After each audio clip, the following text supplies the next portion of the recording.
और देखिए, उत्तर प्रदेश की राजनीति में असदुद्दीन ओवैसी की एंट्री ने साइकिल के लिए खतरे की घंटी बजा दी है। ओवैसी ने अखिलेश की पार्टी से विधायक पल्लवी पटेल के साथ मिलकर नया गठबंधन बना लिया है और ये गठबंधन प्रदेश की सियासी पिक्चर में इंडिया गठबंधन का खेल खराब कर सकता है।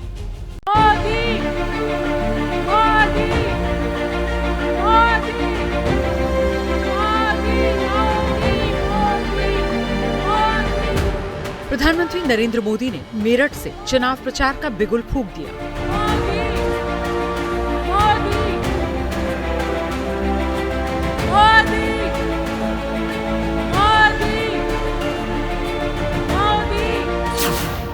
रविवार को एक तरफ मोदी एनडीए उम्मीदवारों को जिताने की अपील कर रहे थे और दूसरी ओर विपक्षी गठबंधन में एक नई सेंध लग रही थी। रविवार को लखनऊ में एआईएमआईएम प्रमुख असदुद्दीन ओवैसी ने अपना दल कमेरावादी यानी पल्लवी पटेल के साथ मिलकर नया मोर्चा बनाने का ऐलान किया।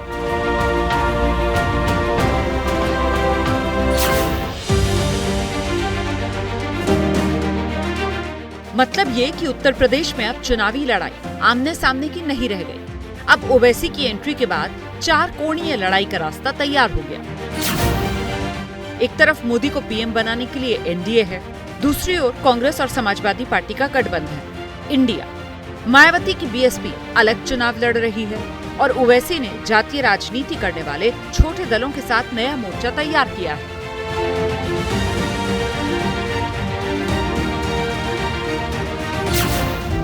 अब इस लड़ाई में सबसे ज्यादा फायदा बीजेपी को है, क्योंकि उत्तर प्रदेश में विपक्ष एकजुट नहीं है। अपना दल सबसे ज्यादा दूरी तक समाजवादी पार्टी के साथ चलने की मुहिम को लेकर के साथ चला था और अचानक से आप सभी ने देखा कि एक प्रेस कॉन्फ्रेंस के माध्यम से हमको भी पता चला कि हम गठबंधन में थे ही नहीं। तो ऐसे में क्या करते? ऐसे में हमको रास्ता दिखा पीडीएम और हमने जन भावना को ध्यान में रखते हुए उसको अपनाया। सबसे ज्यादा जो सामाजिक समुदाय हैं जिनका शोषण हो रहा है, दमन हो रहा है, वो पिछड़े समाज की कुछ जातियां हैं, दलित हैं और मुसलमान हैं।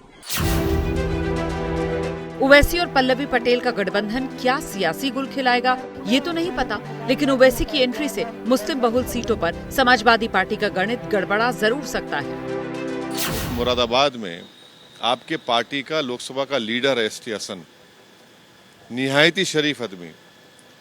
आप दो लोगों को टिकट दे देते हैं, उनके ऊपर बदतमीजी करते हैं, बेइज्जती करते हैं उनकी। आप अखिलेश यादव जो है 2014 का लोकसभा चुनाव हारते हैं, 17 का विधानसभा का चुनाव हारते हैं, 19 का लोकसभा हारते हैं, 22 का विधानसभा चुनाव हारते हैं। भाई आप 4 चुनाव हार रहे हैं और कभी आपको आईने में अपनी सूरत नहीं दिखाई देती। आपको दिखता है चेहरा असदुद्दीन ओवैसी का। ओवैसी ने जिन एसटी हसन के नाम को आगे कर अखिलेश पर हमला बोलना शुरू किया, उनका पूरा मामला क्या है, जरा ये समझिए। मुरादाबाद सीट पर समाजवादी पार्टी ने अपने सिटिंग मुस्लिम सांसद एसटी हसन का टिकट काट करके पहली बार एक हिंदू उम्मीदवार उतारा है। वहां पर मुसलमानों की आबादी करीब 48% है। इधर समाजवादी पार्टी ने एसटी हसन का टिकट काटा तो वहां पर ओवैसी की पार्टी ने भी अपने उम्मीदवार उतार दिए। अब पीडीएम यानी पिछड़ा, दलित और मुसलमानों के गठबंधन के जरिए ओवैसी पल्लवी पटेल के साथ मिलकर कई सीटों पर इंडिया गठबंधन का खेल खराब कर सकते हैं। वैसे कांग्रेस कह रही है ओवैसी मुसलमानों के ठेकेदार नहीं है। ओवैसी साहब जो हैं, जहां की पार्टी है तेलंगाना की, वहां एक सीट पर चुनाव लड़ते हैं और भाजपा के कहने से पूरे देश में अलग अलग जगह पे कूद कूद करके जहां पर भी भाजपा विरोधी ताकतें का नुकसान कर सकते हैं वो आकर के करते हैं। जनता इस चीज को अच्छे तरीके से समझती है। उनको गलतफहमी है कि वो मुसलमानों के ठेकेदार हैं। ओवैसी साहब, आप मुसलमानों के ठेकेदार नहीं हैं। आप भारतीय जनता पार्टी की बी टीम के अलावा कुछ नहीं हैं।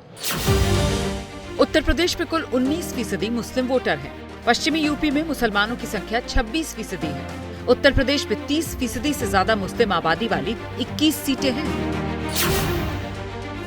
2014 और 2019 के चुनाव में मुसलमानों का सबसे ज्यादा वोट समाजवादी पार्टी और उसके गठबंधन को मिला था, लेकिन इस बार बीएसपी से लेकर ओवैसी तक मुसलमानों के वोट पाने के लिए मैदान में हैं। जैसे ही घड़ी का काटा दोपहर 2:30 पे आए, बबीता जी का दिल सास बहू साजिश के लिए मचल जाए। और ये है इनकी बहू, पूरे दिन ऑफिस की टेंशन हो जाए गॉन जब ये करें अपना फेवरेट शो फ्री टाइम पे ऑन। इनकी तरह आप भी देखें अपना फेवरेट शो अपने टाइम पर और डाउनलोड कीजिए एबीपी लाइव ऐप अपने स्मार्ट टीवी पर।